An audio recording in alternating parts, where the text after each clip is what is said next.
This is Platinum Northwest TV News in the headlines. Northwest Premier Lazarus Mokgosi is positive ahead of President Ramaphosa's visit to the province.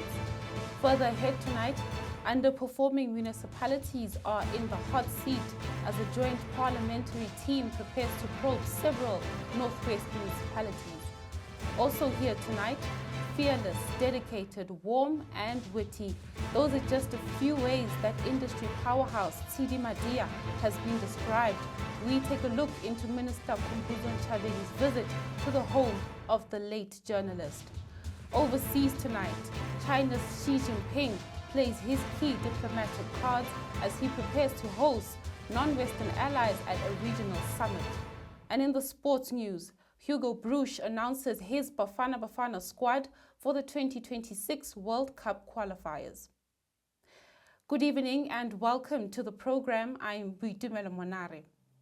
First tonight, Northwest Premier Lazarus Mokgosi has expressed optimism over the upcoming visit of President Ramaphosa and Cabinet to the province set for the 12th of September in Rustenburg. Premier Mokgosi says the visit stems from the National Government Programme of Action to strengthen intergovernment relations for the successful implementation of the Medium-Term Development Plan. On the state of local governance, the province recently launched the fifth phase of the Accelerated Service Delivery Programme, Tunsalelore, to assist municipalities in addressing various service delivery challenges impacting their administrative and developmental trajectory. We stay in the province where a joint oversight delegation will address the challenges of underperforming municipalities in the Northwest Province next week. From the 1st to the 3rd of September, members of parliament will meet with all 23 municipalities in the province and engage with mayors, municipal managers, and chief financial officers. Service delivery has deteriorated in several areas, with some municipalities such as Ramotshiri local municipality failing to meet basic infrastructure targets despite allocated budgets. Others, including Ntshavheni and Ratlou municipalities, continue to receive disclaimers year after year, while allegations of fraud, political interference and mismanagement affect municipal councils such as Tswaying local municipality. More provincial news here tonight as the Northwest Department of Education successfully hosted the provincial leg of the National Teaching Awards at the Mmabatho Convention Center on the 28th of August. The ceremony recognized outstanding teaching across categories, with winners set to represent the province at the National Teaching Awards later this year. Congratulating the winners and acknowledging the finalists, Northwest MEC for Education Viola Mutsumi says their dedication and resilience is commendable. An unwavering commitment of educators in shaping the future of learners through education.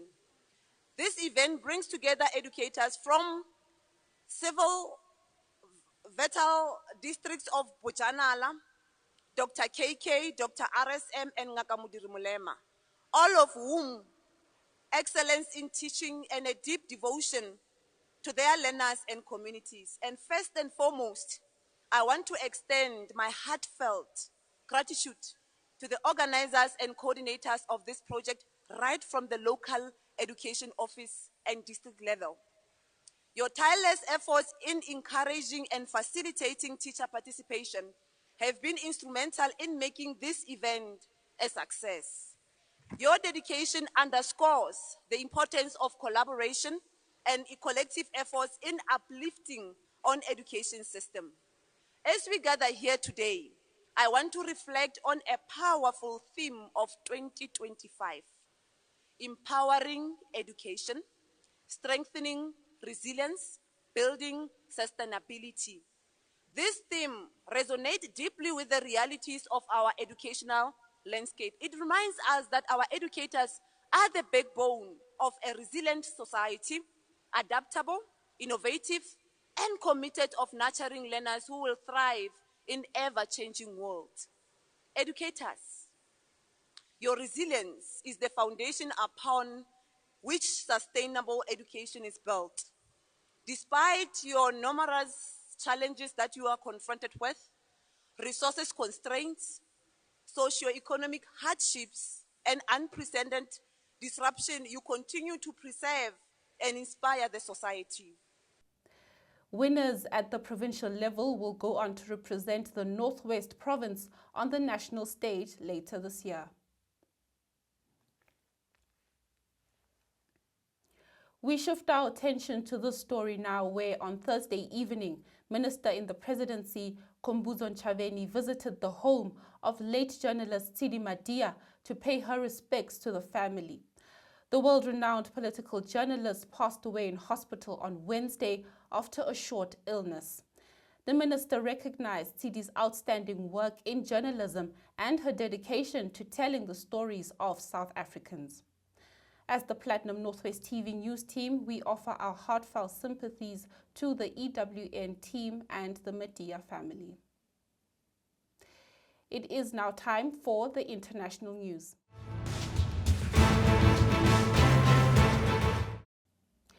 In a few days, President Xi Jinping will host more than 20 world leaders at a regional security forum in China in a powerful show of global South solidarity.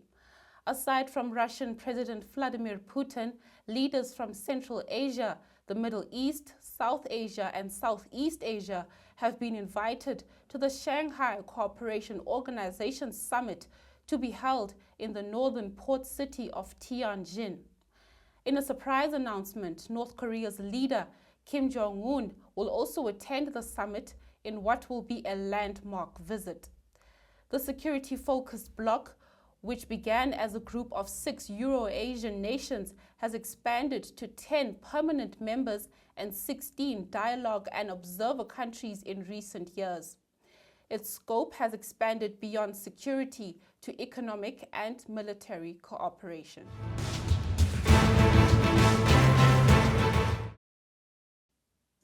And now we head into the business news.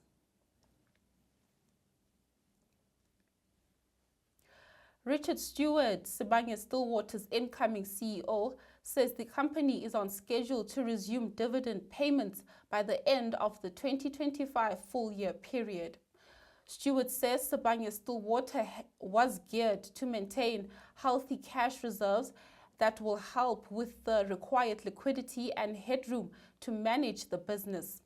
The company had balance sheet liquidity headroom of 46.9 billion rand in addition to well-structured and undemanding debt maturities. Following a period of suspending dividend payments amid a PGM market slump, Sibanye-Stillwater anticipate it will be in a position to resume payouts at the close of its 2025 financial year. The company had previously undertaken operational restructuring and workforce reductions in response to falling commodity prices. And now stay with us as we wrap up with the sports headline.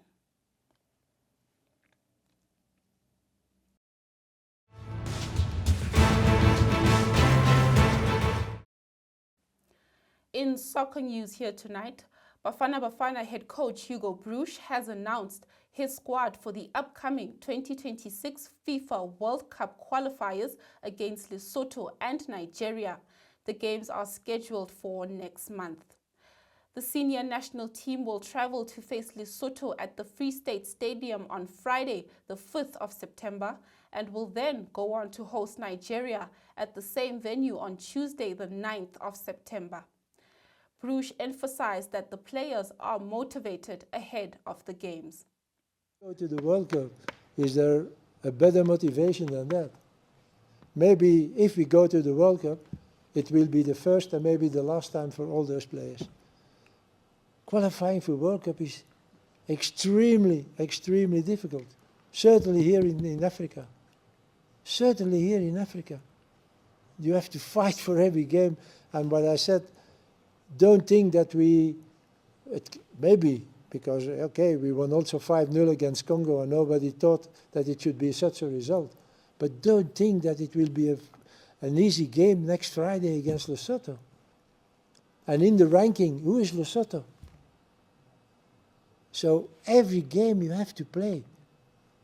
So, and it's difficult, and then you are qualified maybe for World Cup, but then we have to wait 4 years again.